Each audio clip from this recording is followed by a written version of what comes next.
오늘은 대요리문답 106문을 고백하면서 제1계명에서 나 외에는 이라는 그 말씀이 들어간 그 뜻이 무엇인가를 함께 살펴보겠습니다.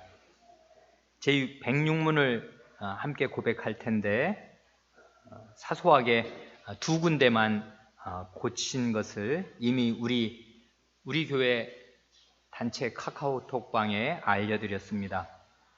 그러나 이 가운데는 모르시는 분도 계실 줄로 알아서 간단하게만 말씀드립니다. 거기 답의 첫째 줄 나 외에는 곧 나의 앞에서 할 때 말에 입에 붙어야 되니까요. 나의 앞에서를 내 앞에서, 나 외에는 내 앞에서 이렇게 네 글자로 옮기면 더 좋겠습니다.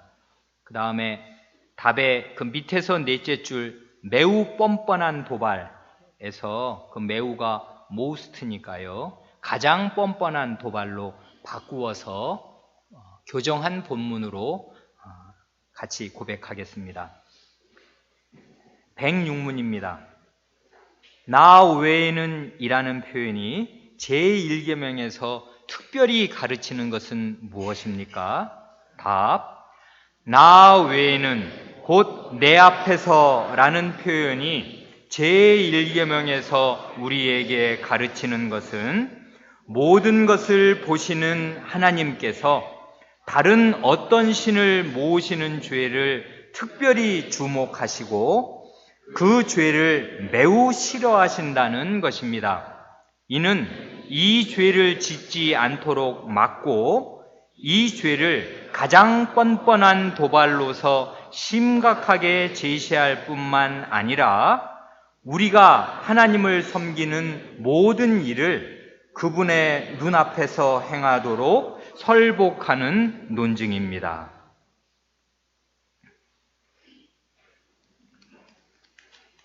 지난주까지 3번에 걸쳐서 제1계명이 금하는 것이 무엇인가를 살펴보았습니다. 제1계명이 금하는 것은 당연히 우상 숭배인데요. 우리의 선조들은 우상 숭배가 무언가를 굉장히 자세하게 조목조목 논해 나갈 때 거기 첫 번째로 무신론을 꼽고 그 다음에 우상 숭배의 여러 양상들 이런저런 모양들을 아주 상세하고 곡진하게 설명하였습니다. 그러니 제1계명이 금하는 것을 두 가지로 또 요약한다면 무신론과 우상 숭배라고 말할 수도 있겠습니다. 하나님이 없다 하는 그 무신론이나 하나님을 섬긴다고 하면서 하나님 자리에 다른 우상을 두는 것인데요. 그 우상은 정말 기기묘묘한 갖가지 모양을 하고 우리 앞에 온다는 거. 그래 심지어는 하나님이 주신 하나님 자신을 거의 방불하게 대표할 만한 너무나 좋은 거, 율법, 하나님의 말씀 또는 계시 자체인 성전, 이것만큼 거룩하고 하나님을 대표할 만한 게 구약시대에는 따로 없습니다. 성전과 율법을 빼면 이스라엘 백성은 정말 시체라고 해도 좋을 것이고요. 그러면 하나님 백성이 아니고 이스라엘이 아니고 그냥 조선시대, 고려시대, 다른 나라 사람들하고 하등 애굽하고 하등 다를 게 없지 않습니까? 율법과 성전을 빼면 그게 뭐겠습니까? 그런데 그 귀한 거, 그 가장 자기의 정체성의 핵심을 이루는 거, 아니 어떻게 그게 우상으로 둔갑할 수가 있어서 바로 그것 때문에 하나님을 배척하게 되는가? 바로 그것 때문에 하나님의 아들을 죽이게 되는가? 예수님께서 죽임당하신 죄목이 모세의 율법을 지 맘대로 뜯어 고치고 성전을 헌다고 모독했다, 이거거든요. 그러니 어떻게 하나님 자신을 대표하면서 주신 그것이 하나님의 아드님을 죽이는 가장 큰, 말하자면 빌미가 되는가? 이 두려운 사실을 생각할 때 우리는 정말 두려움을 느끼지 않을 수가 없습니다. 사람이 어쩔 수가 없구나. 사람은 이 태생적인 이 우상에 만들어내는 공장과 같아서 어떻게든지 무엇이든지 그 모든 것을 우상으로 삼아 자기를 높이려고 하는 이런 특별한 재주가 있구나. 그게 나구나 하는 것을 알게 됩니다. 그러니 우리는 우리 자신을 이렇게 자꾸자꾸 돌이켜보지 않을 수가 없어요. 그러니까 우리가 자부심을 갖는 거, 우리가 좋아하는 거, 감사하는 거, 감사하는 마음은 대단히 좋습니다. 감사해야 합니다. 그런데요, 그 감사가 원래 은혜에 대한 감사잖아요. 하나님 이런 거 주셔서 참 감사합니다. 고맙습니다. 그런데 거기에서 한 발만 더 나가면 그 감사가, 은혜가 권리로 둔갑을 한다고요. 그러니까 우리 대학생들 좋은 대학교 붙으면 기쁘고 감사하지 않습니까? 아이고 정말 기뻐요. 그런데 딱 거기서 한 발만 더 나가면 이제 그게 자기의 자랑거리로 순식간에 둔갑을 해서 자기만 못한 대학에 간 사람을 낮추어 보게 됩니다. 이건 유치한 예지만 이런 예는 교회들 간에도 나타나고요. 하나님이 자기에게 은혜로 주신 좋은 거, 그게 지력이면요, IQ가 좋은 사람, 머리 나쁜 사람 보면 엄청 한심해 보이지 않습니까? 야, 쟤는 저것도 모르냐? 이렇게. 그리고 얼굴이 예쁜 사람, 몸매가 좋은 사람, 그게 뭐든지 상관이 없습니다. 좋으면 좋은 것일수록 그게 다 하나님이 주신 거지 자기가 뭘 어떻게 한 게 아니고요. 심지어 노력으로 갈고 닦은 것이라 하더라도 그렇게 노력을 할 수 있는 기회와 건강과 조건을 뒷받침해 주시려고 하나님이 다 해주신 거잖아요. 그러면 그게 다 은혜여야 하는데 그 은혜가 자기의 권리로 둔갑을 하면서 자기를 높이는 수단으로 다 사용되어서 결국은 가장 좋은 것을 받으면 가장 악질적인 사람이 되더라. 그것입니다. 이게 사람이 어쩔 수 없는 그 우상숭배에 빠지게 되는 그 회로입니다. 그러면 우상숭배자가 안 되려면 가장 나쁜 것만 골라서 삶의 진창을 기어야 하겠습니까? 그건 또 아니지 않습니까? 그러니 정말 어떻게 하면 좋아요? 우리가 주신 이 머리 좋은 거, 이 좋은 눈, 이 움직일 수 있는 손발, 이게 다 말하자면 범죄의 도구로 사용되니 그러면 차라리 내가 식물인간으로 살면 죄를 안 짓겠습니까? 그러니 우리는 너는 나 외에는 다른 신들을 내게 있게 말지니라 하신 말씀 앞에서 생각이 자꾸 깊어질 수밖에 없습니다. 그래, 하나님께서 주신 모든 좋은 것이 그 내게 우상이 될 수 있다는 사실, 무엇이 그걸 어떻게 마음자리가 비뚤어지기 시작하면 깜빡하는 사이에 은혜가 권리가 되고 그게 내 자랑거리가 되어서 나를 높이는 그 재료가 되는가, 그런 것들이 그게 뭐든 상관이 없다는 것입니다. 거룩한 그것 자체가 그게 정말 문제가 된다니까요. 지난주에 말씀드린 대로 하나님 말씀 잘 가르치는 목사가 최고의 우상이 된다고요. 모세가 우상 자리에 딱 앉는 것입니다. 그건 목사의 책임도 아니고 모세의 책임이 아니에요. 그런 사람, 그렇게 만드는 우리의 우상 공장인 우리의 마음이 문제가 되는 것입니다. 그런 말씀을 특별히 드렸습니다. 이렇게 제1계명은 이게 굉장히 중요한 계명이고 10가지 계명 전체의 기초라고 할 수 있어서 이 제1계명이 무너지면 나머지 9가지 계명, 제2계명부터 제10계명까지 다 어기는 것은 그건 순식간입니다. 그러니까요, 이 1계명은 대단히 중요한데 이 1계명을 생각할 때 특별히 우리는 이 대우리문답 제1문으로 돌아가서 생각하면 참 좋겠다 여겨집니다. 대우리문답 제일 첫째 문, 다른 것은 다 잊어버려도 좋은, 그러나 1문은 기억해야 할 그 1문의 내용이 뭐였습니까? 사람의 제일 되고 가장 높은 목적이 무엇입니까? 하는 거였잖아요. 사람의 제일 되고 가장 높은 목적은 하나님을 영화롭게 하고 하나님을 영원토록 충만히 즐거워하는 것입니다. 그거잖아요. 여기 보면 그러니까 사람은 왜 사냐? 이것 때문에 살아야 하고 이것이 삶의 목적이어야 한다 하는 것인데요. 그게 뭐냐 하면 하나님을 영화롭게 하는 것하고 하나님을 영원토록 충만히 즐거워하는 것하고 이게 두 가지를 나란히 제시하는데, 그러면 이 두 가지냐 하면 두 가지는 사실 하나로 모아질 수 있습니다. 어떻게 모아지냐 하면 사람이 하나님을 영원토록 충만히 즐거워하는 거, 그렇게 하는 게 사실은 하나님을 가장 영화롭게 하는 것입니다. 하나님께 최대의 영광을 드리는 게 어떻게 하는 거냐면 하나님을 충만히 즐거워하는 것입니다. 하나님을 즐기는 거라고요. enjoy라고 거기 말을 썼는데 하나님으로 자기의 가장 큰 즐거움을 삼는 것입니다. 그러면 하나님이 가장 영예를 얻으시고 가장 영광을 받으십니다. 이게 사람의 제일 되는 목적이 됩니다.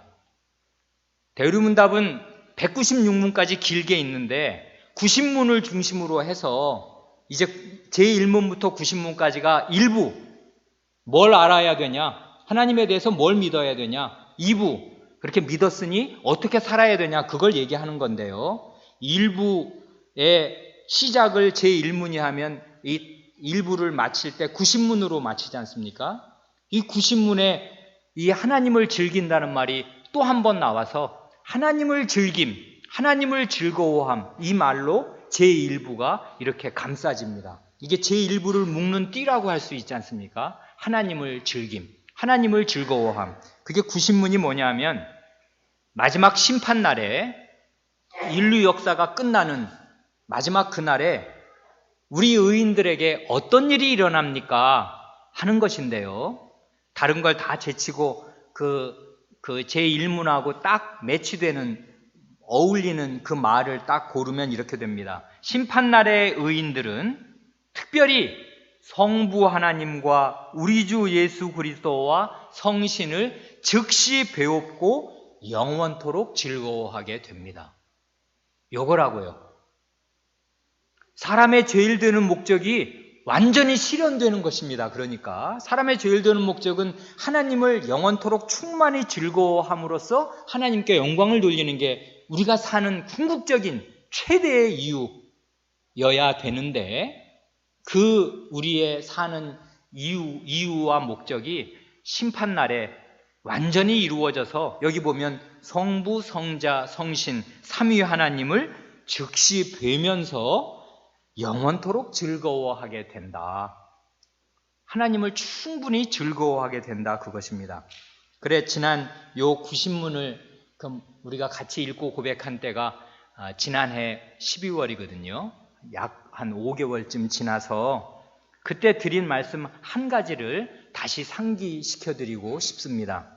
그건 뭐냐면 여기에서 그 즐거워한다는 말, 즐김이라는 말이 특별하게 fruition이라고 말씀드린 일이 있습니다.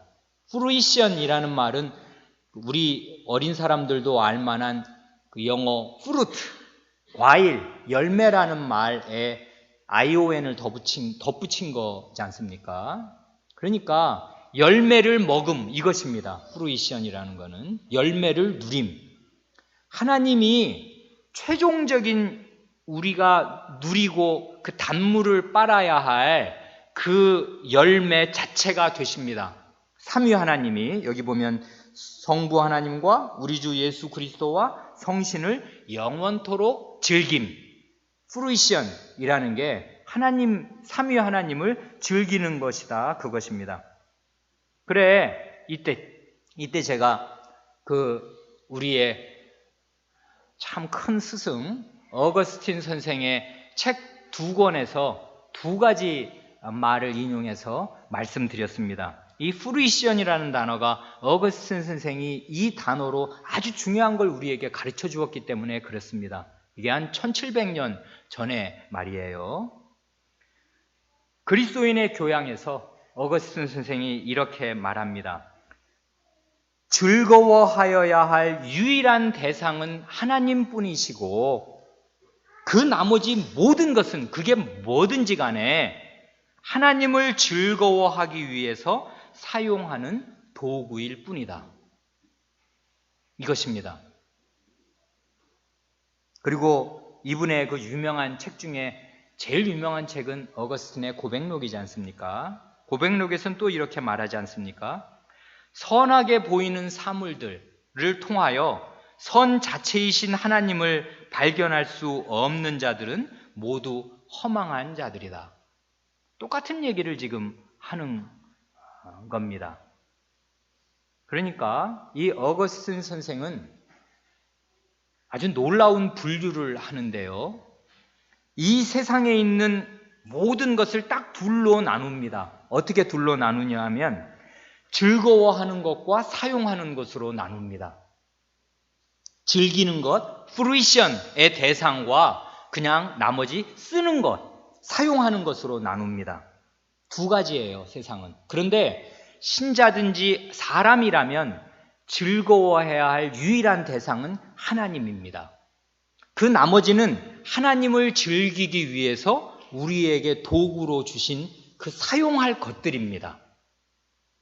눈, 코, 귀, 입, 우리에게 주신 목사, 우리에게 주신 부모님, 교회, 다른 어떤 것이라도 모세 좋습니다. 다 좋아요. 그걸 뭐든지 다 그 바구니에 다 집어넣어도 됩니다. 이 우주 전체를. 그건 다 유일한 즐김의 대상이 되는 하나님을 즐거워하기 위한 수단, 사용하라고 주신 것들입니다. 그래, 그분이 우리도 알아듣기 쉽게 그 예를 드는 게 고향 간다. 어버이날 때 부모님 찾아서 고향을 갈 수도 있고 추석 때 고향 내려갈 때 고향을 가는 게 목적지라면 고향을 가기 위해서 마차를 타든 배를 타든 그건 다 수단 아니냐. 배 타고 가면서 내가 어디로 가야 되는지를 잊어버리고 배 타는 것 자체를 즐기면 그 사람 제정신 아닌 거 아니냐. 고향에 가야지. 배를 타고서 아니면 마차를 타고서 고향에 가는 것이지 고향이 목적지이지 마차 타는 게 그게 즐겁다고 야 이거 신난다 재미있다고 그래서 마차 타는 재미에 빠져서 끝없이 마차를 타면 그 사람 어디로 가는 거냐 그렇게 말합니다. 어린아이도 알아듣기 쉽게. 그러면 고향이 우리에게 어디라는 것입니까? 하나님입니다. 목적지 하나님이라고요. 그 나머지는 다 하나님을 즐기기 위한 수단으로 주신 거라고요.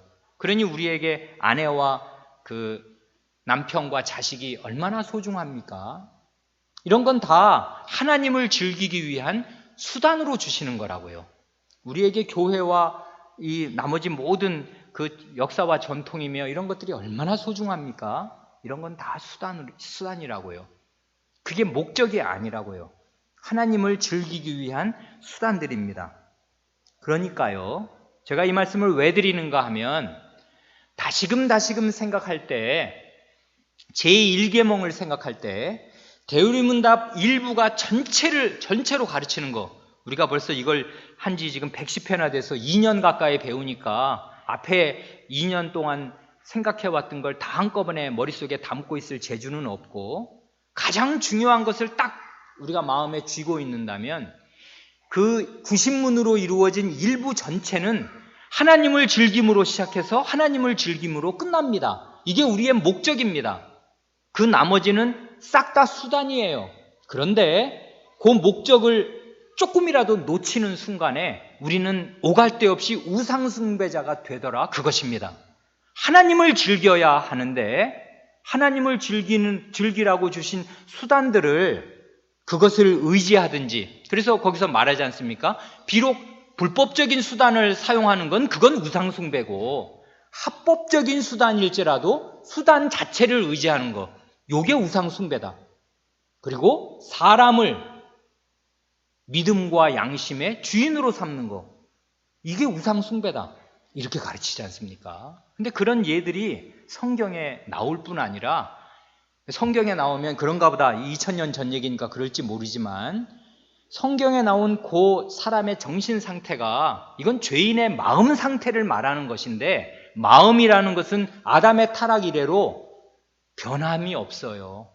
더 나빠지면 나빠졌지 개선되지 않습니다.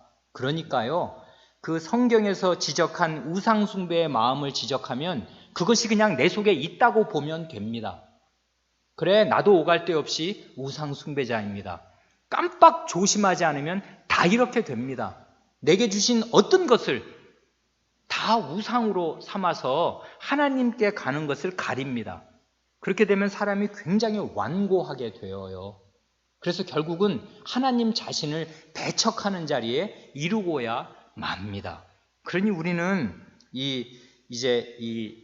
우리가 어떻게 살아야 하는 사람의 본분을 우리가 배우는 제2부로 넘어왔는데, 제1부의 핵심되는 내용이 여호와 하나님, 삼위 하나님을 즐깁니다.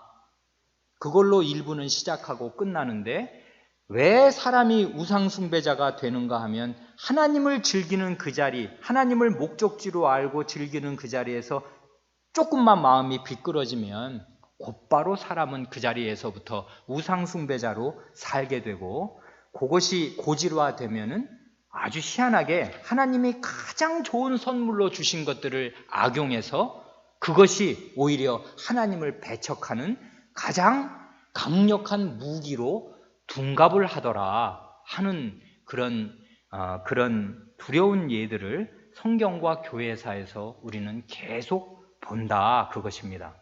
이러니 이것은 우리가 교회가 항구적으로 경계하지 않으면 안 될 마음 태도입니다.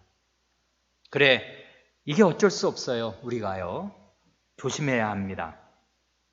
그런데 특별히 하나님께서 이 1계명이 중요하니까요, 그 1계명에 아주 인상적인, 한 번 들으면 결코 잊어버릴 수 없는 아주 중대한 말씀 한마디를 하나님이 덧붙이셨고요, 우리의 대요리문답의 장점대로요, 다른 요리문답에서 어떻게 이렇게 잘 가르치는지 잘 모르겠습니다. 근데 대요리문답은 이 특별히 10계명 부분을 굉장히 세분해서 잘 가르치는 특장이 있습니다. 다 각각 그 요리문답마다 좋은 점들이 있어서 우리가 그걸 취하면 매우 좋은데요, 대요리문답의 특장 중에 하나가 요 10계명에 대한 좋은 해설입니다. 그래, 이 대요리문답 106문은 특별히 제1계명에서 나 외에는 이라는 그 표현이 붙은 이유가 뭘까요? 그걸 가르쳐 줍니다.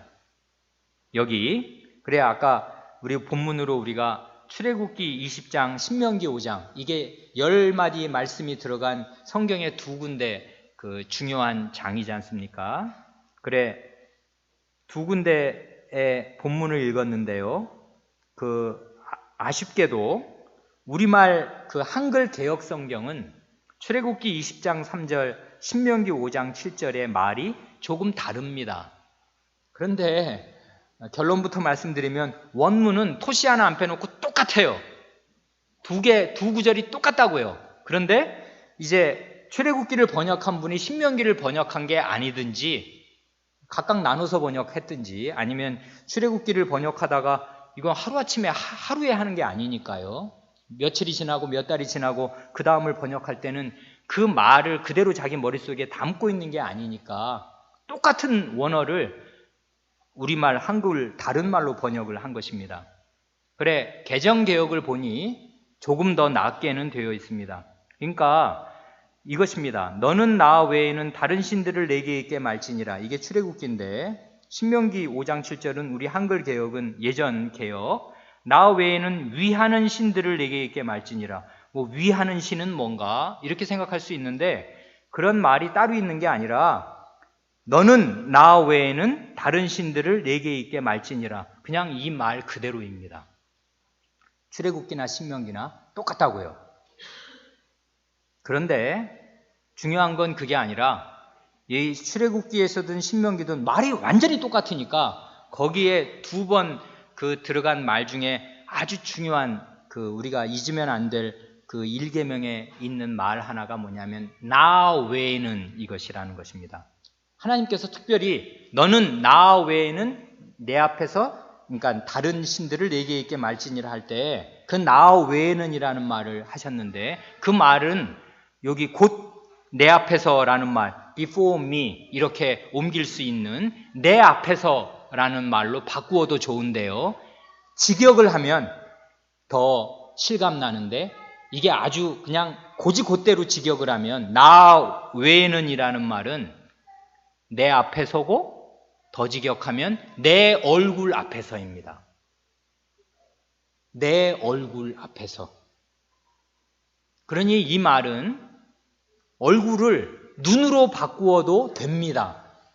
내 얼굴 앞에서라는 말은 내가 빤히 보고 있는 앞에서 그 말이지 않습니까? 내 눈앞에서의 뜻을 가진 말입니다.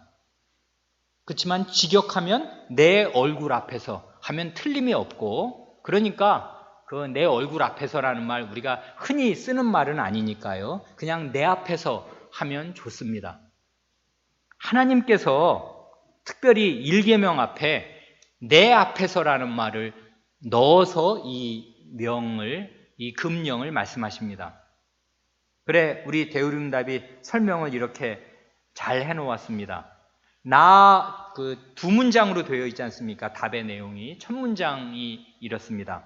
나 외에는 곧 내 앞에서 라는 표현이 제1계명에서 우리에게 가르치는 것은 모든 것을 보시는 하나님께서 다른 어떤 신을 모시는 죄를 특별히 주목하시고 그 죄를 매우 싫어하신다는 것입니다. 그 주목하신다는 건 보신다는 얘기잖아요. 지금 하나님의 눈을 얘기하는 거지 않습니까? 모든 것을 보신다. 그런데 그 중에 어떤 죄를 특별히 눈여겨보신다. 이거지 않습니까? 하나님의 얼굴과 하나님의 눈을 지금 얘기하는 것입니다. 그리고 그 죄를 매우 싫어하신다. 그래, 요 첫 문장을 이렇게 둘로 나누어서 생각해 보면은, 첫째로 하나님께서는 그야말로 모든 것을 다 보십니다. 그런데 특별히 하나님의 형상을 따라 지으신 사람의 일거수일투족을 다 지켜보십니다.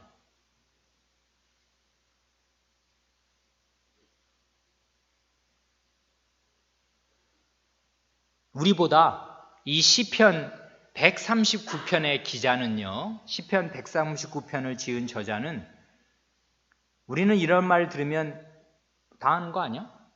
뻔한 얘기 아니야?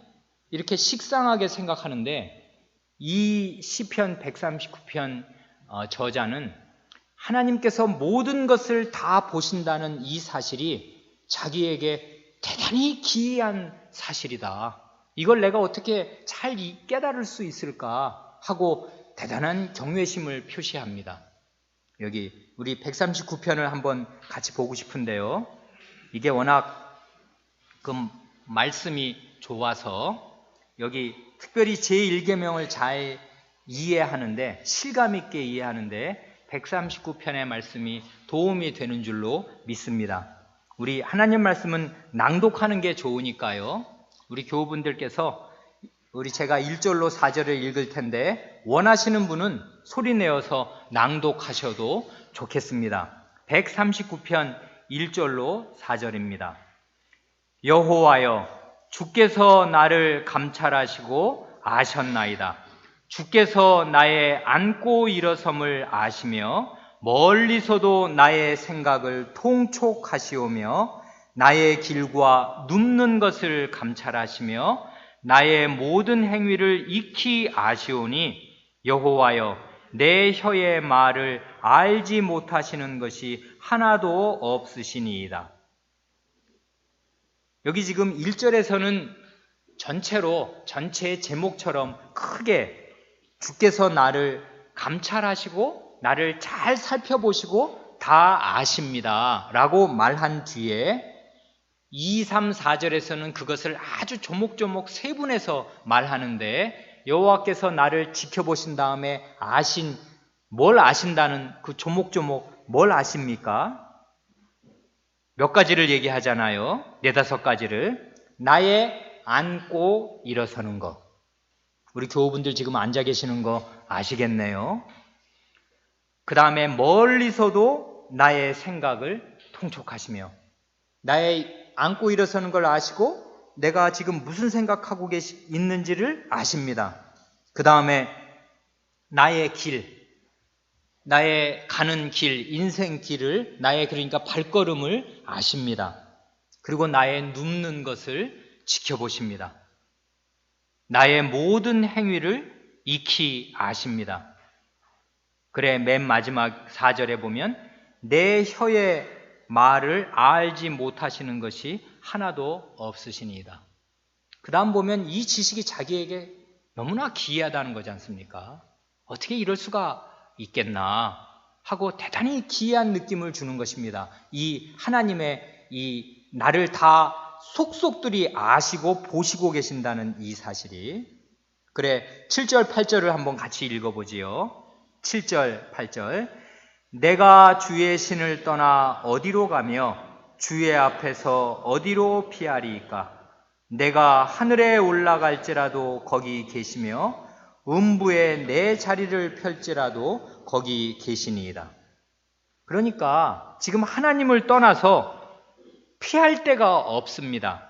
하늘에 가든 아니면 이 음부라는 건 그 사람들의 그 당시 세계관으로는 땅 아래에 있다고 생각하는 거예요. 하늘은 높고 땅은 우리가 이제 이 평면에 있고 그 다음에 음부는 저 그 땅 밑에 있고.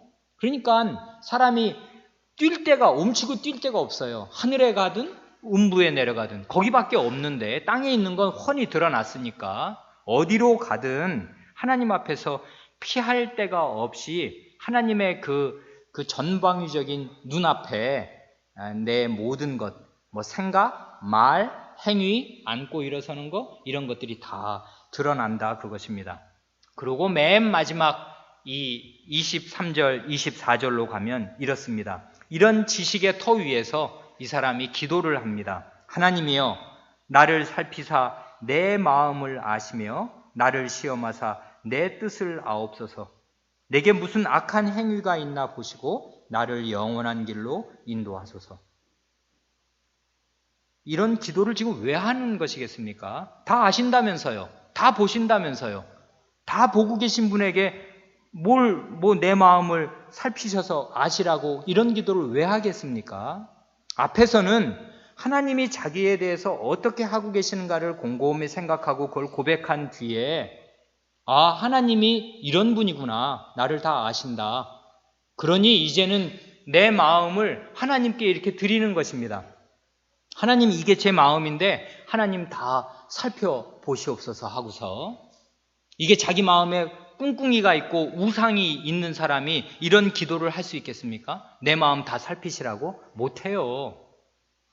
하나님이 어떻게 자기를 다 살피시는지를 이렇게 낱낱이 고백한 이 사람이 하나님 이제는 제 마음을 싹 제가 더러운 우상이나 다른 것들 하나님 외에 다른 하나님이 죄라고 하는 그런 생각들을 내가 다 버리고서 이 마음을 하나님으로 채워서 하나님께 보여드리니 하나님 나를 살펴주셔서 내 마음을 좀 보아주십시오. 다 아시는데 그런 하나님 앞에 자기 마음을 이렇게 얘기하는 것입니다.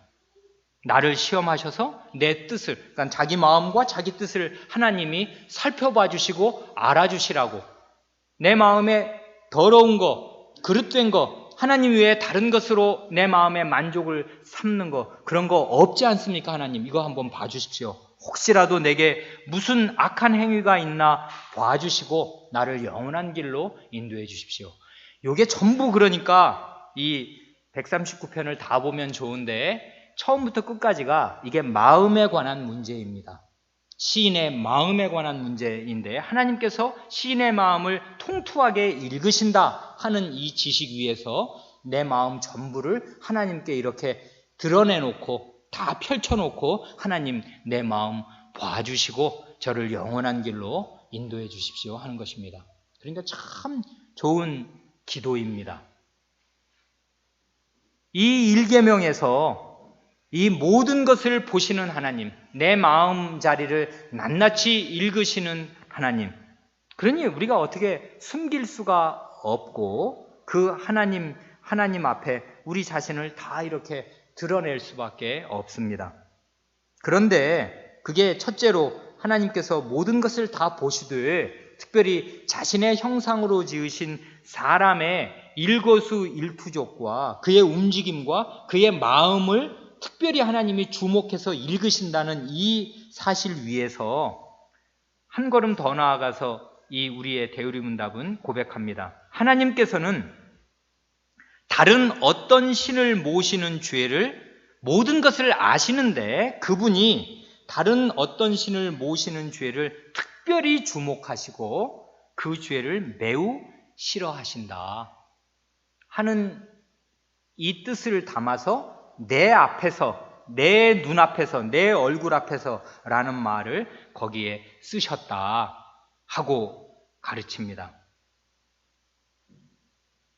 왜 그럴까요? 왜 모든 것을 아시는 그분이 아주 특별히 싫어하시는 게 있나? 특별히 어떤 죄는 아주 눈여겨보시는 죄가 따로 있나? 모든 걸 다 아시는 중에 그 죄만큼은 하나님이 아주 눈여겨보십니다. 그리고 아주 싫어하십니다. 왜 그런가? 두 가지로 이유를, 수십 가지로 말씀드릴 수 있겠는데 두 가지로 정리해서 이유를 말씀드릴 수 있겠습니다. 하나님께서는 거룩하신 분이기에 그러한 것입니다. 이 말을 어떻게 이해하는 게, 하나님께서 거룩하시다는 말은 이런 말입니다.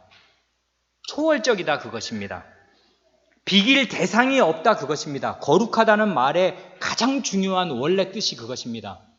비길 짝할 대상이 없다고요. 초월적이라고요. 한마디로 차원이 다르다고요. 그러니까 하나님은 자신이 거룩하신 분이에요. 그러니까 이 세상에 있는 그게 무엇이든 상관이 없는데요. 그 어떤 것이든 자기와 이 짝을 해서 비겨서, 우리 예전에 보면 그 저울 있지 않습니까? 왜 이렇게 양쪽에 하나 올려놓고 그 다음 무게를 재는 저울. 지금 금은방에 가면은 금 무게를 정교하게 재는, 지금이야 전자저울이 있으니까 가장 정확하겠지만 옛날 같으면 그 저울이 있어서 여기 5g짜리 여기 올려놓고 그 다음에 요거는 금이 몇 g이나 되냐 이렇게 재지 않습니까?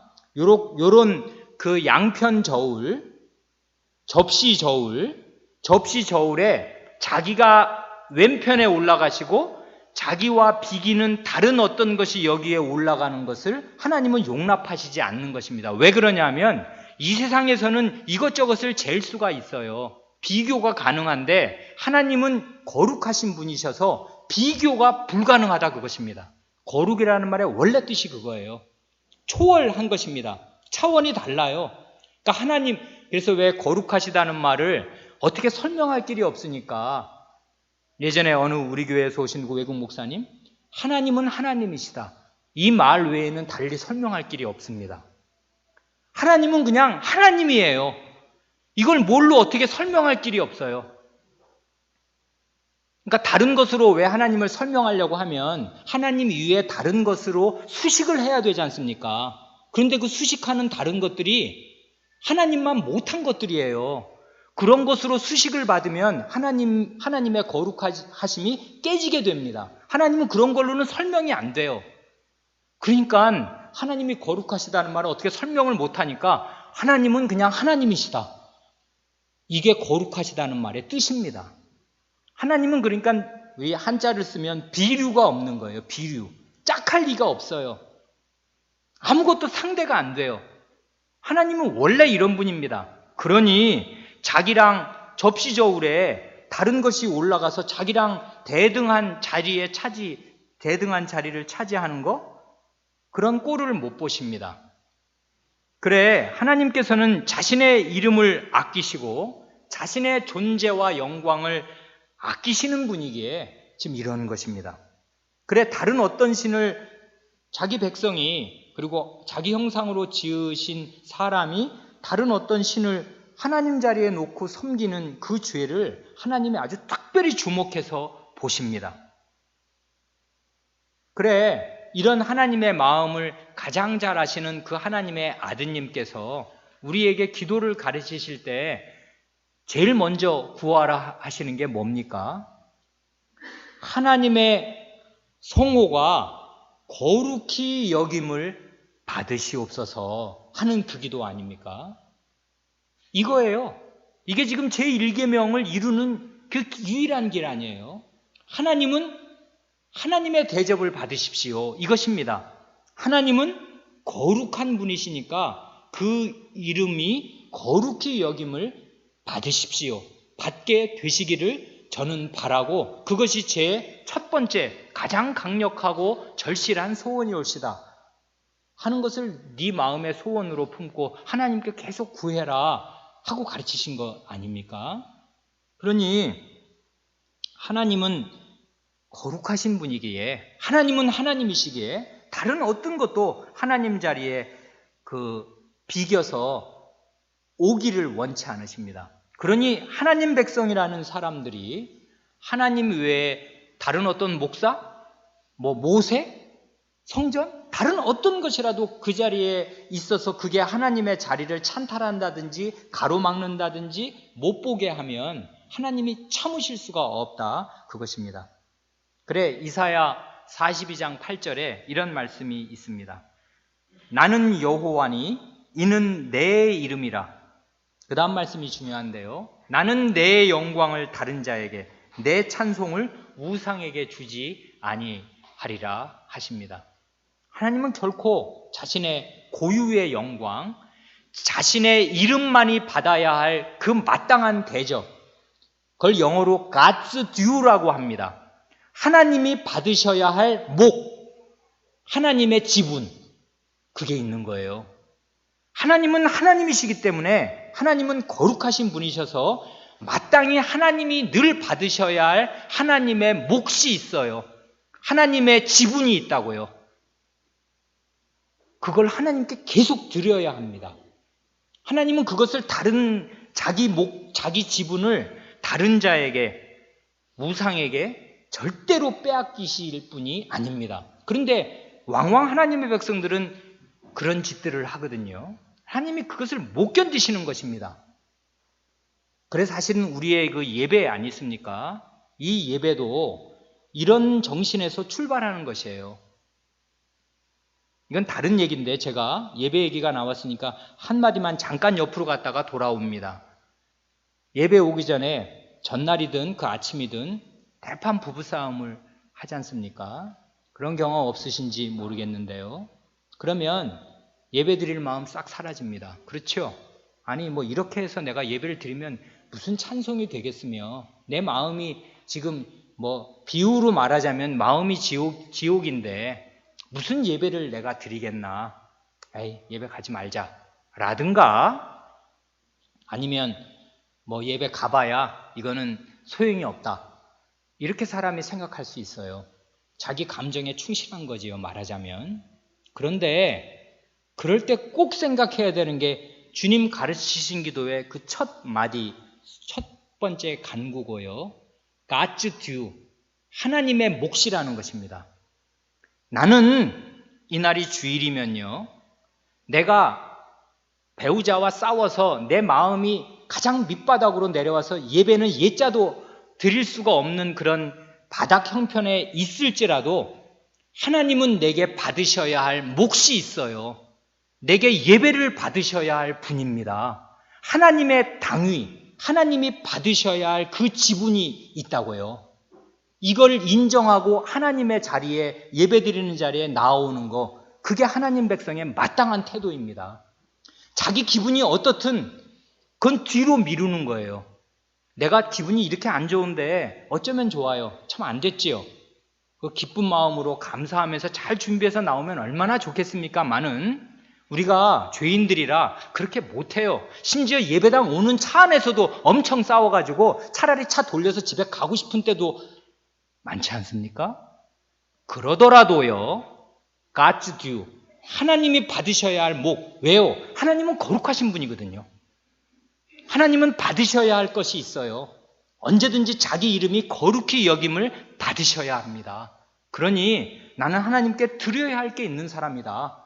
나는 그렇게 드릴 준비가 안 돼 있고 지금 엉망진창이 되어 있지만 하나님은 하나님의 것을 받으셔야 될 뿐이니까 나는 내가 처한 이 마음자리나 모나가 엉망진창이어서 참 죄송하기 이를 데 없고 정말 내 하고 싶은 대로 하라면 예배드리고 싶지 않지만 하나님을 생각해서 하나님을 위해서 하나님의 이름이 거룩히 여기심을 받아야 하니까 나는 예배드리러 간다.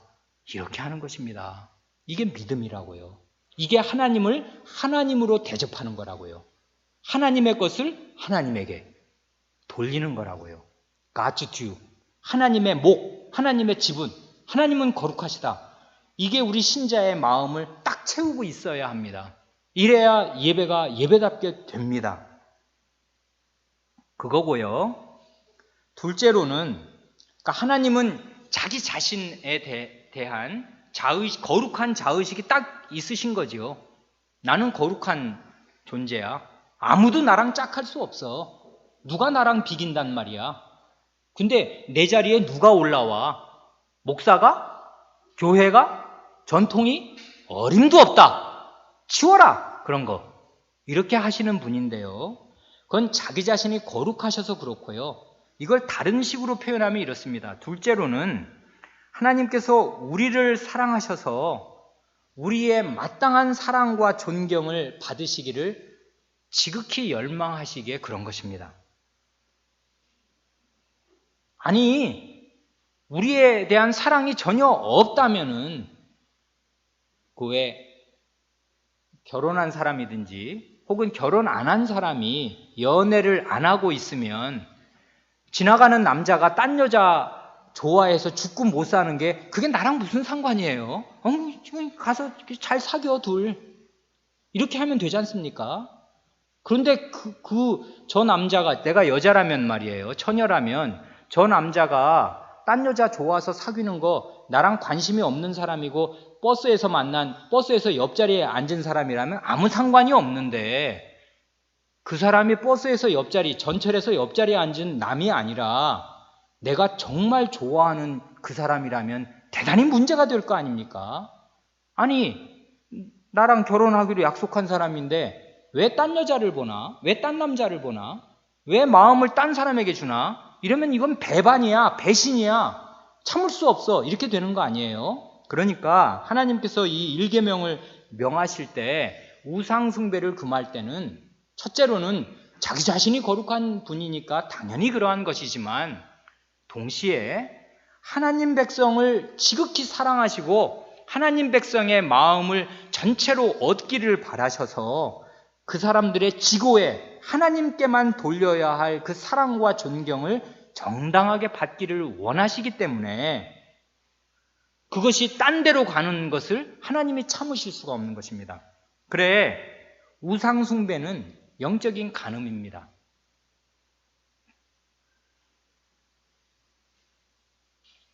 원래 부부간에는 다른 사람과는 나눌 수 없는 배타적이고 독점적인 사랑을 나누도록 되어 있는 것 아닙니까? 부부간에 나누어야 할 사랑을 다른데 조금이라도 나누거나 다른데 주면 그게 간음이고 간통이지 않습니까? 그건 중대한 죄잖아요. 요즘 같은 우리 사회에서는 간통죄가 폐지된 그런 사회에서 우리가 살게 되었습니다마는 이 세상 나라 법이 시대를 따라 어떻게 바뀌든 관계가 없이 영원한 하나님 나라의 법은 우리 마음에 새겨져 있습니다. 간음하지 말지니라. 부부간에는 상대방에게만 주어야 할 독점적인 다른 어떤 사람에게도 줄 수 없는 그리고 배타적인 그런 사랑을 주고받는데 하나님과 그 백성 간에 주고받아야 될 사랑도 독점적이고 배타적입니다. 그러니까 주님은 그런 사랑을 지금 요구하시는 거예요. 자기 백성에게. 다른 어떤 것에도 주지 못하도록. 그런데요, 이 두 번째 문장은 이렇습니다. 이 대의문답의 두 번째 문장은 이것만 간단히 보고 마치겠습니다. 이는 이 죄를 짓지 않도록 막고 이 죄를 가장 뻔뻔한 도발로서 심각하게 제시할 뿐만 아니라 우리가 하나님을 섬기는 모든 일을 그분의 눈앞에서 행하도록 설복하는 논증입니다. 아까 우상숭배가 영적인 간음으로서 하나님이 우리의 사랑받기를, 우리의 존경받기를 열망하시기 때문에 그런 것이다 라고 말할 때 이 다음 구절이 그걸 잘 보여줍니다. 내 앞에서, 내 눈앞에서라는 말을 하나님이 특별히 덧붙이신 이유는 그 논리는 뭐냐면 이런 것이다. 이렇게 설명하는 거죠, 지금. 이 논리는 뭐냐면 이 죄를 짓지 않도록 막는데 어떻게 막냐면 이 죄를 가장 뻔뻔한 도발로서 심각하게 제시한다. 이것입니다. 이게 뭔 말입니까? 우상을 섬길 때 사람은 하나님의 얼굴 앞에서, 하나님의 눈앞에서 섬기는 것이다, 그것입니다. 그냥 쉽게 말하면 하나님이 빤히 보고 있는데 하나님 외에 간음을 행하는 거다, 그것입니다. 보통 간통을 하는 사람들이 일단 몰래, 배우자 몰래 하는 거 아닙니까? 어떻게든지 숨기려고 하는 거잖아요. 그게 사람이니까 최소한 그 인간에 대한 최소한의 예의가 있으니까 몰래 하려고 지금 그렇게 하는 거 아닙니까? 그런데 하나님 앞에서 우상을 섬기게 될 때는 이게 희한하게 어떻게 되냐면 하나님의 면전에서 하나님이 빤히 보고 있는데 그 앞에서 딴짓을 하게 되는 것이다, 그것입니다. 하나님이 난 너 지금 다 보고 있어. 계속 보고 있다고. 내 눈은 너만 향한다고. 그러니 네가 지금 우상을 섬기는 그 순간에는 내 앞에서 간음을 행하는 거야, 딴 존재랑. 이게 말이 되냐 지금? 그런 논증이라고요. 이게 가장 뻔뻔한 일이라고요. 그러니 배우자를 옆에 놓고 간통을 하는 그 사람은 도대체 뭐 하는 사람이겠습니까? 인면수심이지 않습니까? 얼굴만 사람이지 동물의 마음을 가진 동물들이나 그렇게 하는 거 아니에요? 근데 이렇게 되는 것입니다. 신자가 우상을 숭배할 때는 인면수심이 되는 것이에요. 하나님의 눈앞에서 하나님이 빤히 쳐다보고 계시는 그 앞에서 하게 된다. 하나님이 그러니까 그 말씀을 이렇게 넣어놓으셨다는 것입니다. 내 앞에서라는 말, 내 얼굴 앞에서야, 내 눈앞에서야, 내 눈앞에서 다른 신 너에게 있게 하지 마. 나는 그 꼴 못 본다. 근데 사실은 그 꼴 다 보고 계십니다. 못 볼 그 꼴을 하나님은 계속 보시는 거예요. 구약시대 내내 하나님이 그 못 볼 꼴을 보셨습니다. 자기 백성이 자기 아드님의 피로, 유월절 어린 양의 피로 하나님이 자기 목숨을 걸고 구속하신 백성이 자기 앞에서, 자기가 눈으로 보는 앞에서 다른 신들을 섬기는 그 못 볼 꼴을 하나님은 계속 보고 계셨습니다. 그래, 내 눈앞에서, 내 얼굴 앞에서라고 말씀하신 그 뜻이 다 소용이 없게 되고 가장 뻔뻔한 도발이 이스라엘 역사 가운데 계속되었습니다. 그리고 오늘까지 하나님의 교회에 사실은 계속되는 것 같습니다. 그러니 얼마나 이게 두려운 일인지 모릅니다. 그래, 우상숭배는 영적인 간음인데 가장 나쁜 것은 배우자의 눈앞에서 저질러지는 간음이라는 사실, 이 사실을 기억하도록 하나님께서 요 말씀을 넣으셨다, 그것입니다. 이것을 우리의 대우리문답을 작성한 우리의 믿음의 선조들은 잘 포착해서 우리에게 제시합니다. 그러니 이 일계명을 우리가 읽을 때 우리의 마음이 대단한 경계를 받습니다. 내 마음을 샅샅이 살피시면서 하나님께서 자기 얼굴 앞에서 이런 범죄 행위가 일어나지 말라고 경고하시는구나 압니다. 그런데 늘 부정적이고 소극적이고 이렇게만 하는 것은 좋은 일이 아니지 않습니까? 우리의 선조들은 참 이런 걸 보면 대단히 균형이 있습니다. 맨 마지막 말이 대단히 매력적이지 않습니까? 이렇게 우상숭배 죄를 가장 뻔뻔한 도발로 심각하게 제시해서 이 죄를 막으려 한다. 그뿐만 아니라요. 또 한 가지 아주 긍정적이고 적극적인 거가 있지 않습니까? 뭐냐면 우리가 하나님을 섬기는 모든 일을 그분의 눈앞에서, 여기 드디어 눈앞이 나오지 않습니까? 눈앞에서 행하도록 설복하는 논증이다. 우상숭배도 하나님의 눈앞에서 하는 거지만 그런 일은 당연히 안 해야 하지만 이제 우리가 하나님을 섬기게 될 때, 이 하나님을 섬긴다는 말은 하나님을 예배한다는 말의 전문 용어라고 보시면 됩니다. 그렇다고 꼭 이런 식의 종교적인 예배로만 국한할 필요는 전혀 없습니다. 하나님을 섬기는 것은 예배를 중심으로 해서 우리의 생활 전 방위로 확산될 수 있어요. 그 모든 것이 하나님을 섬기는 일이니까요. 그게 에덴 동산에서 경작하며 다스리며 지키게 하시고 할 때 그 다스린다, 아바드라는 말이 그게 경작한다는 말인데 그게 섬긴다는 말이거든요. 거기서 명사를 쓰면 에베드, 종이라는 말이 나오고요. 그러니 동산을 경작하는 거 그 자체가 섬김이고 그게 제사장으로서의 섬김과 똑같은 섬김입니다. 우리의 일상생활은 다 그런 것입니다. 이게 일상생활이 하나님께 대한 예배요 섬김이라고요. 아바드. 그러니까 우리가 하나님을 섬기는 모든 일, 하나님께 예배하는 모든 일, 우리를 산 제물로 하나님께 드리는 그 모든 일이 하나님의 면전에서, 하나님의 얼굴 앞에서, 하나님의 눈앞에서 행하여지도록 하나님이 내 얼굴 앞에서라는 말씀을 1계명에 넣었다 그것입니다. 부정적으로는 우상숭배를 하나님의 얼굴 앞에서 하면 안 될 뿐 아니라 그러면 거꾸로 하나님의 눈앞에서 당신들이 하나님을 섬기는 모든 일을 적극적으로 하라 그것입니다. 그러니 우리가 교회를 위해서 휴지를 하나 줍든 컵을 닦든 뭘 어떻게 하든 간에 의식해야 할 건 다른 교인의 눈이 아니라 하나님의 얼굴, 하나님의 눈입니다. 이게 아주 교회 봉사의 핵이에요. 사람의 눈에 띄는 일을 하게 될 때 모르게 주중에 와서 하는 분들도 많은데 그런 건 좋습니다. 보는 사람이 없으니까. 그래도 목사는 여기 2층에 나와 있으니까 목사는 봐요. 목사가 의식이 되겠죠. 그럴 때 모든 봉사를 할 때 제일 먼저 하나님의 얼굴, 하나님의 눈 그걸 의식하고 하십시오. 그래야 당신이 1계명을 어기는 사람이 아니라 잘 지키는 사람이 되는 거 아닙니까? 이런 논증이라고요. 이 얼굴이라는 말을 하나님이 집어넣어 놓으신 게. 그러니 마태복음 6장 1절 말씀이 생각납니다. 사람 앞에서 너희 의를 행치 않도록 주의하라. 그렇지 아니하면 하늘에 계신 너희 아버지께 상을 얻지 못하느니라. 아마 1983, 4년 어간이었을 텐데 제가 대학생이었을 때 그러니까 몇 년 전입니까? 34, 5년 전입니까?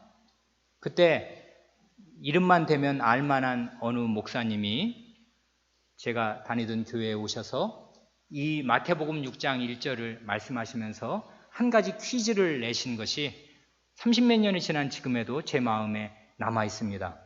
무슨 퀴즈였냐면요. 사람에게 보이려고 그들 앞에서 너희 의를 행치 않도록 주의하라. 그렇지 않으면 하늘에 계신 너희 아버지께 상을 얻지 못하느니라. 여러분, 사람 보이도록 다른 교인, 다른 신자 보이도록 선을 행했어요. 그 사람 상 받습니까? 못 받습니까? 그렇게 물었습니다. 우리 어린 사람들 상 받아요? 못 받아요? 못 받아요. 이렇게 말하고 싶지요. 그런데 그 목사님의 대답이 뜻밖이었습니다. 상을 받는답니다. 상을 받아요. 어디서 받냐 하면 다른 사람의 인정과 칭찬을 받지 않습니까? 이 세상에서 받는다 그것입니다. 받아요. 상을. 위선자도 상을 받습니다. 위선도 선입니다. 남에게 보이려고 선을 행하면 자기도 기분 좋고 다른 사람에게 인정과 추인을 받으니까 그 사람은 상을 이미 받았습니다. 이 땅에서. 그러니 받을 상 다 받았으니 하나님의 나라에서 하나님께 받을 상은 없습니다. 빈털털이에요.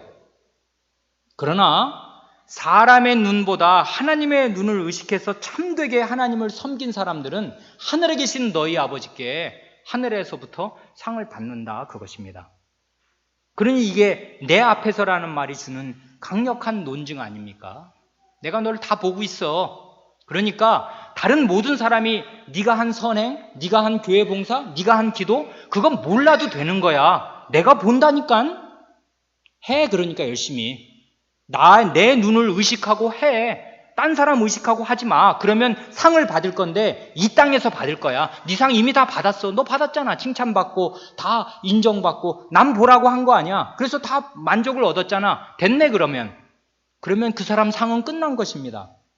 그런 상 받지 마시고 하나님의 눈을 의식해서 하나님의 눈앞에서 하나님을 섬기는 일을 하시라고요.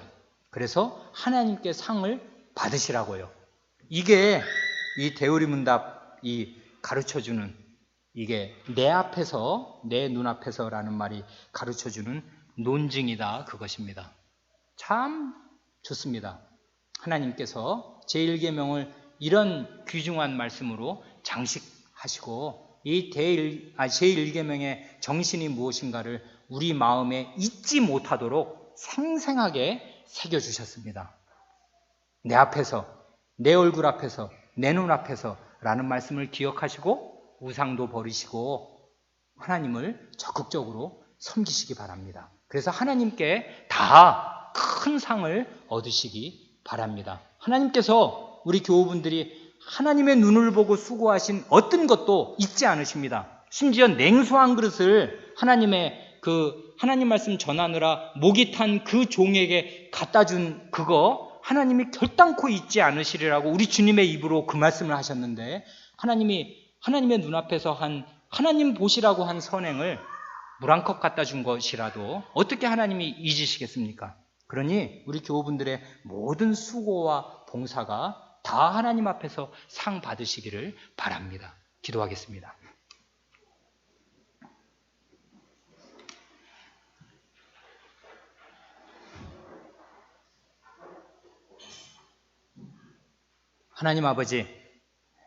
하나님 아버지께서 저희를 참으로 사랑하셔서 저희에게서 눈을 떼지 않으시고 저희의 일거수일투족을 다 보시오니 이 사실이 저희에게 너무나 기이하오며 우주의 창조자시요 우주를 삼라만상을 다 지으시고 돌보시는 그 하나님께서 이 우주에 비할 때 바닷가에 모래 한 알만도 못한 저희처럼 미미한 무시하거나 외면하시거나 버려두어도 하나님께 아무 상관도 없을 것 같은 저희가 무엇이라고 저희를 늘 관찰하시며 주의 깊게 보시며 저희가 하나님 자리에 다른 것을 저희 마음에 은밀하게 들여놓으실 때 얼굴이 벌개지시도록 분개하시며 진노하시는지 이 사실이 저희에게 기이하지 않을 수 없사옵니다. 이로써 저희가 하나님의 형상대로 지음받은 존재요 하나님의 지극한 사랑의 대상이 된 사실을 다시금 역으로 생각하오며 그러므로 저희 마음을 하나님께 드려야만 할 존재임을 다시금 생각하게 되옵니다.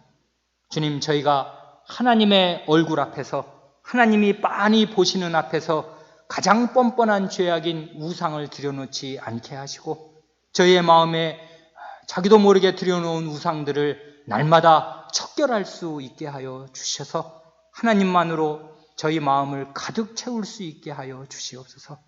그리고 하나님의 눈을 의식하고서 하나님의 눈만 의식하고서 하나님의 나라와 교회를 위하여 자진 봉사할 수 있게 하여 주시옵소서.